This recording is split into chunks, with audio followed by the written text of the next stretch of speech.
Hello everybody, welcome to week 7 and Tangle 19. Before we jump in, I'd like to spend some time making some scripts to make our lives a little easier. So go into my project directory, create a subdirectory called CMD, which is what I use for scripts, and then make a file called bfbuild. It's a bash script, so we're going to put in a shebang first.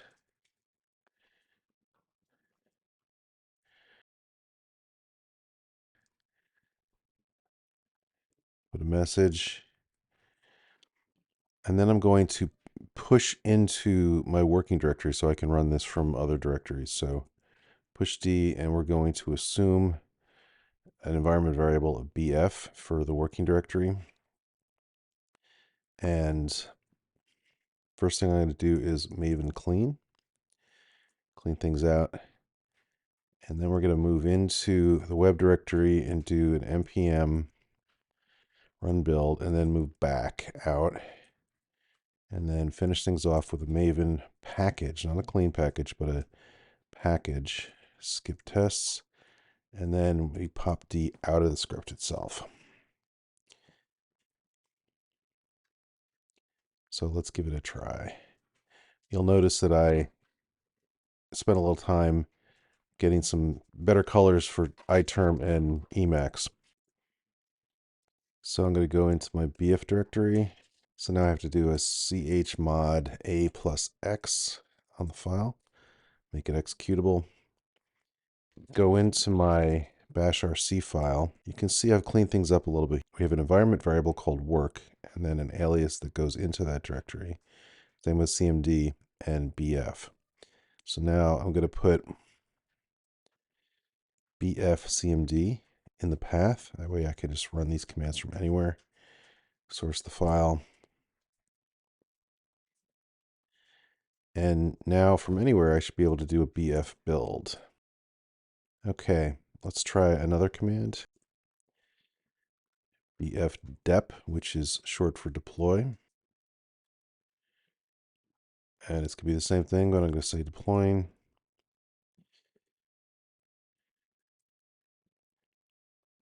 And so deploy assumes that there's a fresh build. For now, deploy simply means a Docker build. And I'm also going to do, at the same time, and we're going to put a tag of AMD64.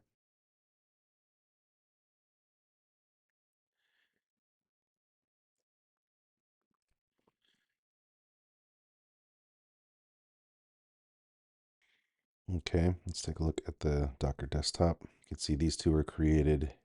There's an AMD and then latest, which is the thing I can run on my Mac. Last one I want to do is a BF start.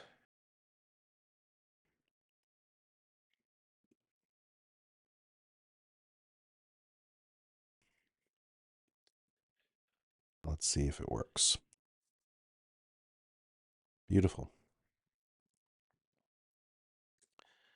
And then if you want to stop it, you just hit Control C and it stops the container. If we want to see what happens on our Tangle box, first we have to get the most current IP address. If you don't create what's called an elastic IP, then this can change all the time. To do that, go down to Elastic IPs and click Allocate Elastic IP Address and just hit Allocate. And then up top it says Associate.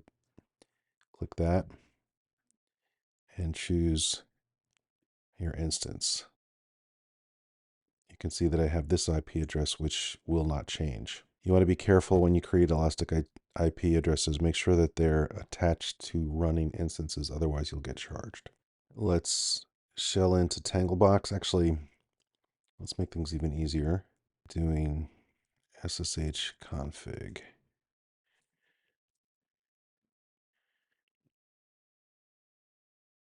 There we go. That's what I'm looking for. So I'm going to take this and then go to my home directory, SSH, and make a file called config. Copy that in, and then the host It's going to be Tanglebox. And then the IP address that I just got, I'm going to put here. And then the user is EC2 user.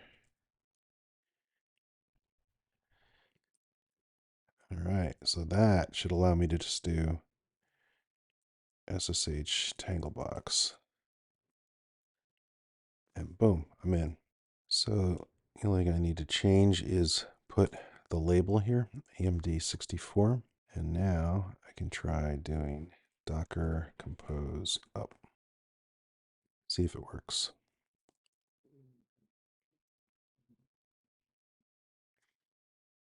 Yep. Let's go a little further and tie the bow. So I'm going to change my deploy script.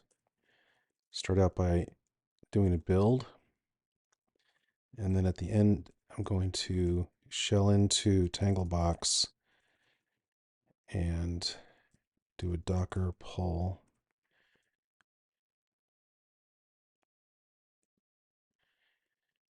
And then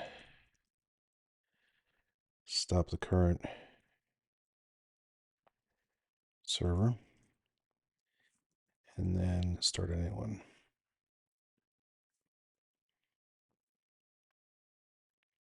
Let's see if this works.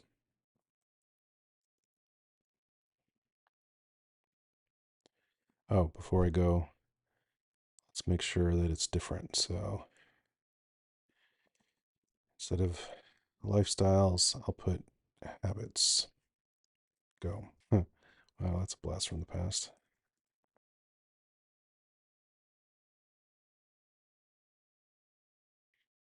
All right, let's see if it worked. Refresh. There it is. One command, build and deploy. Now let's fix this nonsense.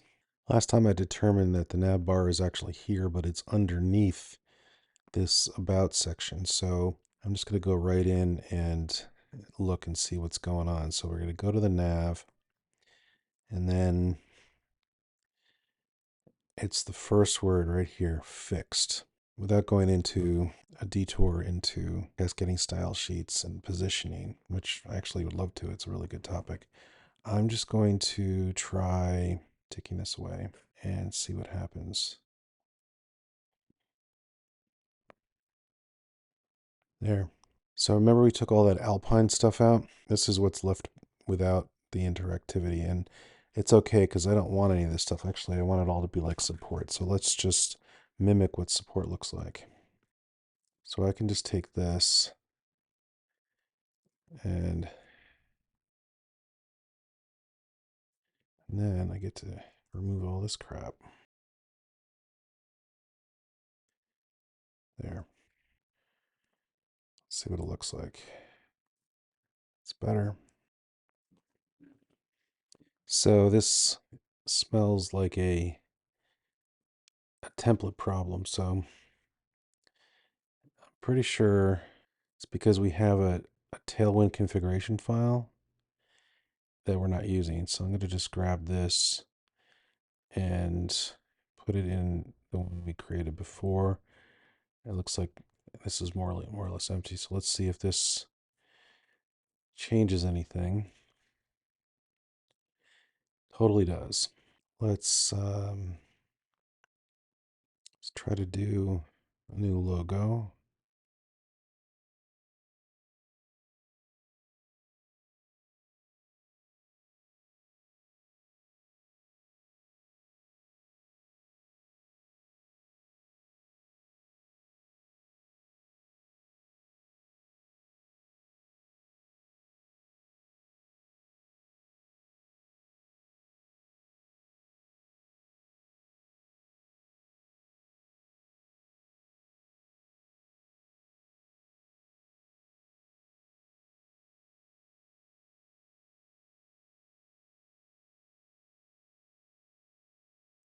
Better, but I can make it even better.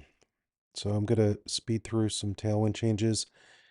Tailwind is a big topic, and I don't think this is the best way to teach you this particular thing. So Just watch me go back and forth trying to tweak things left and right.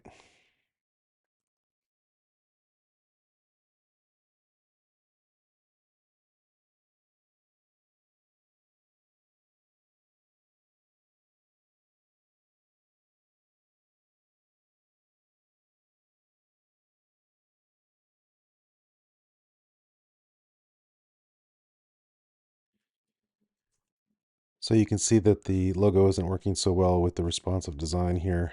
When I make it bigger and smaller, it's way too big. So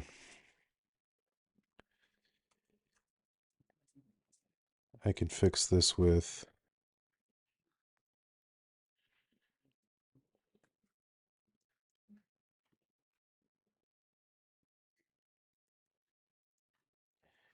good enough.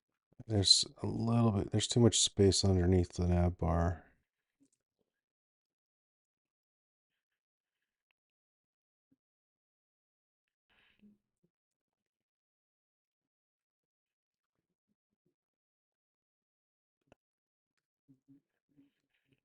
Okay, and now the links.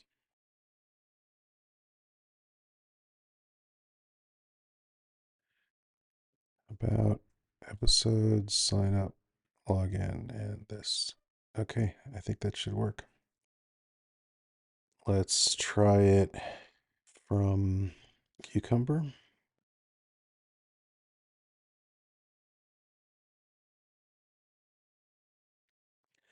I need to put back app title.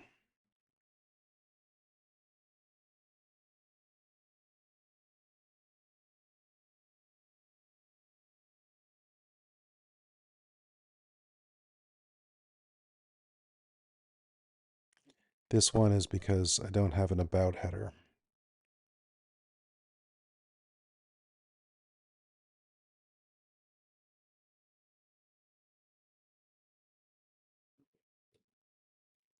App title, not app logo.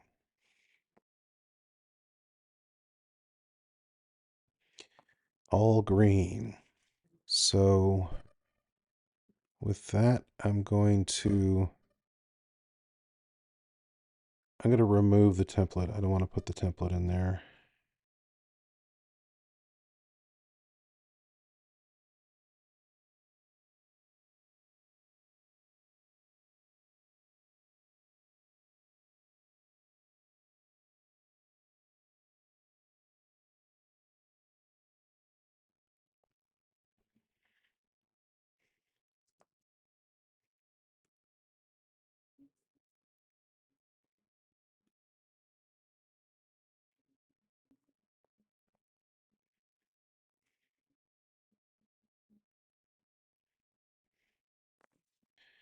Okay, so let's take a look at the time tracking. Yeah, that's not accurate. There's probably a lot of video editing in that as well, but I'll push it anyway.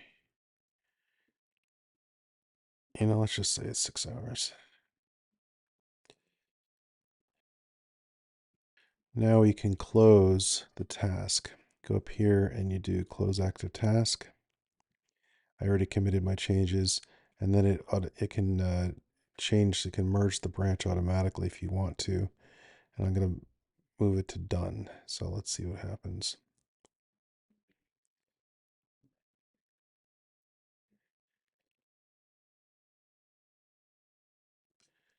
And you can see now we're in main. Now if I want to switch to the next one, I open up the next task, which is this one. And then we can update the issue state to in progress and create a new change list, create a new branch from main. And now it's starting the new time here. We can get rid of this one too. Now with our new build scripts, let's see if we can do a full BF dep.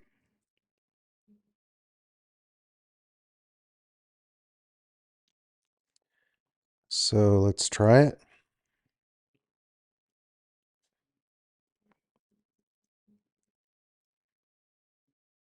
Perfect. While I'm here, I'm getting tired of having to type in that or find that IP address. So I'm going to make a subdomain. I'm going to go into my hosted zones and let's do big fractal. And then you can do create record, let's say Tangle box.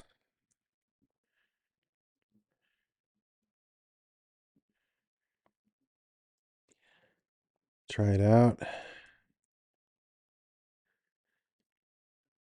And then take it the last yard and get rid of 8080. So we have to do things from port 80. To do that, here, let's make this a domain too.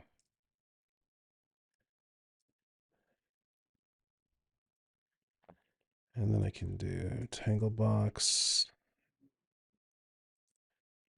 Yes.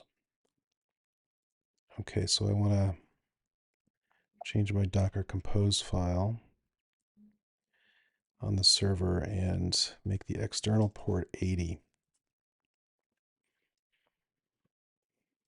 So let's make sure that it's not running. And then try running it again. So don't be fooled by this. It says that it's running on port 8080, but from Spring's perspective, it is. But from Docker's, the external port is 80. So let's just see. That doesn't work anymore if we get rid of this.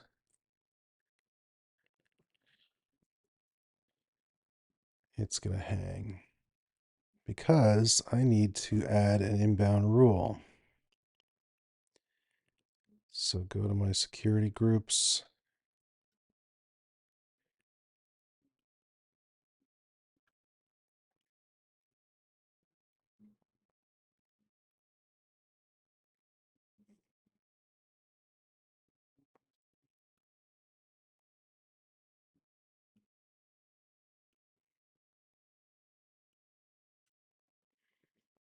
All right, let's try it again.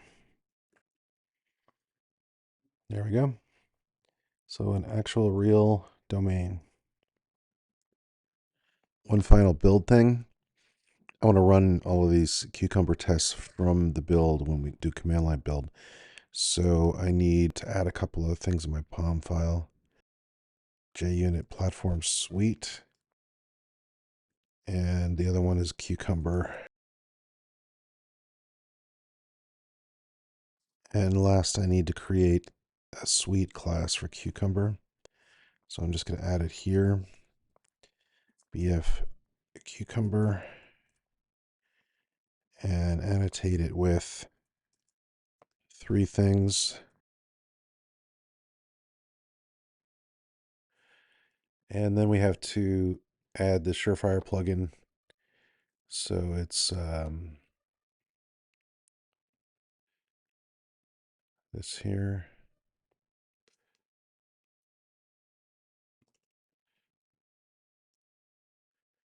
And we have to add a configuration which runs our test.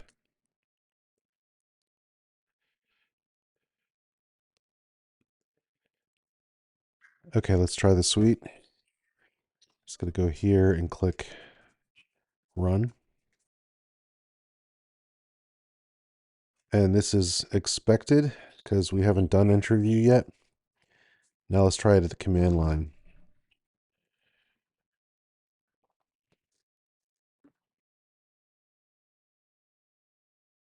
These failed as expected because of its interview, which doesn't work yet. But if you scroll up, you can see that 14 of the tests ran, only 4 of them failed. So let's get those 4 to pass. Thanks for listening.